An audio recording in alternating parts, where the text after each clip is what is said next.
बाबा साहेब और महिला अधिकारों की लड़ाई।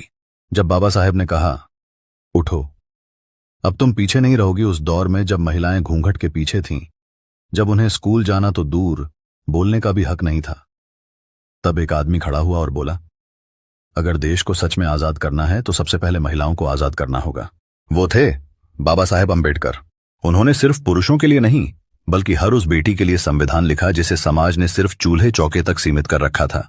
उन्होंने कहा, शिक्षा पर पहला हक बेटी का है और कानून में बराबरी सिर्फ किताबों में नहीं, जमीन पर दिखनी चाहिए।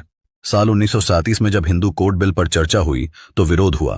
कहा गया, औरतों को ज्यादा अधिकार दोगे तो घर टूट जाएंगे। लेकिन बाबा साहेब डटे रहे। उन्होंने कहा, अगर घर बराबरी से नहीं चल सकता तो ऐसा घर टूट जाना ही बेहतर है। उन्होंने विधवा विवाह, संपत्ति में हक, तलाक का अधिकार, वो सब कुछ लिखा जो उस समय सोचना भी क्रांति से कम नहीं था। और जब विरोध ज्यादा बढ़ा तो उन्होंने इस्तीफा दे दिया, लेकिन अपने सिद्धांत से समझौता नहीं किया, क्योंकि बाबा साहेब जानते थे, अगर एक महिला शिक्षित होती है तो पूरा समाज शिक्षित होता है। आज अगर कोई लड़की डॉक्टर, वकील, नेता या अफसर बन रही है तो उसमें बाबा साहेब की कलम की ताकत है। उन्होंने सिखाया, औरत को आराधना नहीं, अधिकार चाहिए, और जब वो जागेगी तो दुनिया बदलेगी।